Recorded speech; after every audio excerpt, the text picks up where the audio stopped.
आप सभी को मेरा प्रणाम।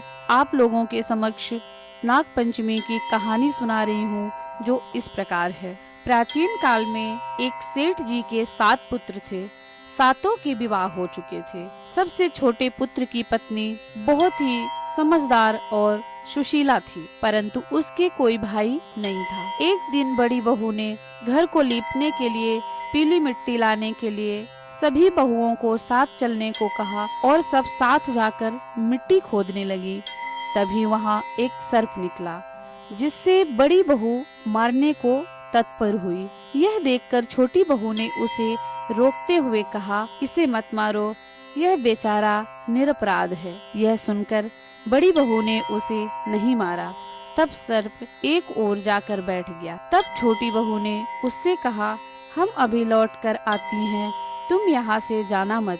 यह कहकर वह सब के साथ मिट्टी लेकर अपने घर चली गई और वहाँ कामकाज में फंसकर जो सर्प देवता से वादा किया था वह भूल गई। उसे दूसरे दिन यह बात याद आई तो सबको साथ लेकर वहाँ पहुँची और सर्प देवता को उस स्थान पर बैठा देखकर बोली, सर्प भैया नमस्कार। सर्प ने कहा, तू भैया कह चुकी है, इसीलिए तुझे छोड़ देता हूँ, नहीं तो झूठी बात कहने के कारण तुझे आज मैं डस लेता। वह बोली, भैया मुझसे भूल हो गई, मैं क्षमा चाहती हूँ। तब सर्प बोला, अच्छा तू आज से मेरी बहन हुई और मैं तेरा भाई हुआ, तुझे जो मांगना है मांग ले। वह बोली, भैया मेरा कोई भाई नहीं है, अच्छा हुआ जो तू मेरा भाई बन गया। कुछ दिन व्यतीत होने पर वह सर्प मनुष्य का रूप रखकर उसके घर आया और बोला कि मेरी बहन को मेरे घर ले जाने आया हूँ। सबने कहा कि इसके तो कोई भाई नहीं है, तो वह बोला, मैं दूर के रिश्ते का भाई हूँ, बचपन से ही मैं बाहर चला गया था। और जब सबको विश्वास हुआ तो सभी ने उसको उसके भाई के साथ मायके भेज दिया। उसने मार्ग में बताया कि बहन डरना मत, मैं वही सर्प हूँ जो तुझे बहन कह चुका हूँ और तू मेरे साथ चल, जहाँ चलने में तुझे दिक्कत महसूस हो वहाँ मेरी पूंछ पकड़ लेना। उसके कहे के अनुसार ही उसकी बहन ने किया और इस तरह से वह अपने मायके पहुँची, अपने भाई के घर पहुँची। वहाँ के धन ऐश्वर्य को देखकर वह चकित हो गई। एक दिन सर्प की माता ने उससे कहा, मैं एक काम से बाहर जा रही हूँ, तू अपने भाई को ठंडा दूध पिला देना। उसे यह बात ध्यान न रही और उसने गर्म दूध पिला दिया, जिससे उसका मुंह बहुत जल गया।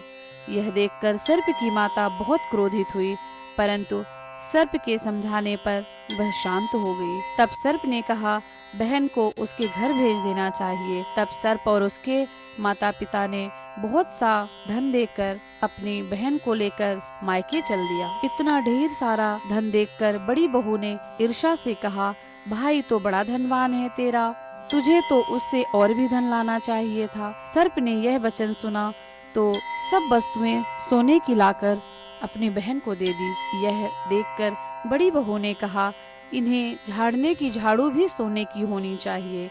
तब सर्प ने झाड़ू भी सोने की लाके दे दी। सर्प ने छोटी बहू को हीरा मणियों का एक अद्भुत हार दिया था। उसकी प्रशंसा उस देश की रानी ने भी सुना तो वह राजा से बोली कि सेठ जी की बहू का हार यहाँ आना चाहिए, मैंने उसकी बहुत प्रशंसा सुनी है। राजा ने अपने मंत्री को हुक्म दिया कि वह हार लेकर तुम शीघ्र ही मेरे सामने आओ। मंत्री सेठ जी से जाकर कहा, महारानी जी ने छोटी बहू का हार मांगा है, वह उसे लेकर मुझे दे दो। सेठ जी ने डर के कारण छोटी बहू से हार मांगकर उसे दे दिया। छोटी बहू को यह बात बहुत बुरी लगी। उसने अपने सर्प भाई को याद किया और भाई से उसके आने की प्रार्थना की और कहा, हे भैया मेरा हार रानी ने छीन लिया है, तुम कुछ भी करके मेरा हार वापस दिला दो और कुछ ऐसा करो कि जब तक रानी के गले में हार रहे तो वह सर्प बन जाए और जब वह मुझे लौटा दे तो वह मणियों का हार हो जाए। सर्प ने ठीक वैसा ही किया। जैसे ही रानी ने हार पहना वैसे ही वह सर्प बन गया।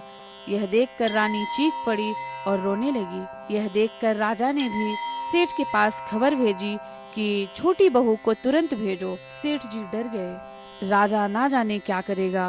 वे स्वयं छोटी बहू को साथ लेकर वहां उपस्थित हुए। राजा ने छोटी बहू से पूछा, तुमने क्या जादू किया है? मैं तुम्हें दंड दूंगा। छोटी बहू बोली, हे राजन, धृष्टता क्षमा कीजिए, यह हार ऐसा ही है। मेरे गले में हीरे और मणियों का हार रहता है और दूसरे के गले में जाने पर यह सर्प बन जाता है। यह सुनकर राजा ने आदेश दिया कि अभी तुम यह पहनकर मुझे दिखाओ। छोटी बहू ने जैसे ही उस हार को पहना, वह हीरे और मणियों का हार हो गया। यह देखकर राजा को उसकी बात पर विश्वास हो गया और उसे बहुत प्रसन्नता हुई और राजा ने बहुत सारी मुद्राएं धन देकर उसे पारितोषित किया। और तब छोटी बहू अपने हार और बहुत सा धन लेकर लौट आई अपने घर को। उसके धन को देखकर बड़ी बहू को फिर से ईर्ष्या हुई। इस कारण से वह छोटी बहू के पति को सिखाई कि पता नहीं यह धन इसके पास कहाँ से आया। यह सुनकर उसके पति ने अपनी पत्नी को बुलाकर कहा, सही सही और ठीक से तुम मुझे बताओ कि यह धन तुम्हें कैसे प्राप्त हुआ है। तब उसी समय उसने अपने भाई सर्प को याद किया और बहन के याद करने पे सर्प देवता प्रकट हुए और सर्प देवता ने अपनी बहन के पति से कहा कि मेरी धर्म बहन के आचरण पर आप संदेह ना करें। और सर्प देवता ने अपने जीजा को सारी कहानी सुना दी।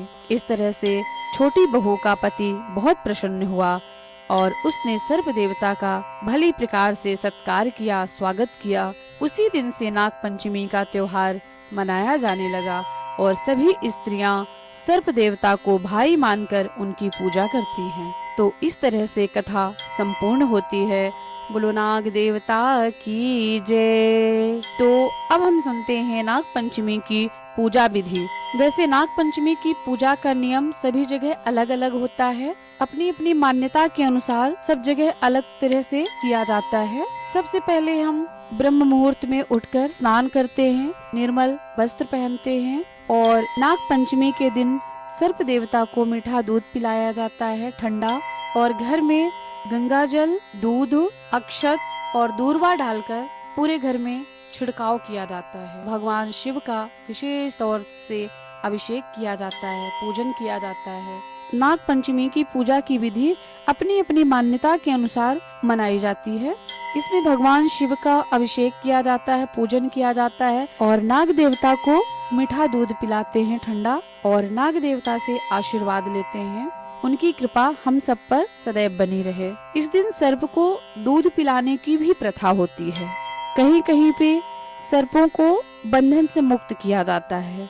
तो ये था नाग पंचमी के विषय में जानकारी, कहानी, विधि। अगर आप सभी को अच्छी लगी हो तो हमारे चैनल को लाइक करें, सब्सक्राइब करें और आप सभी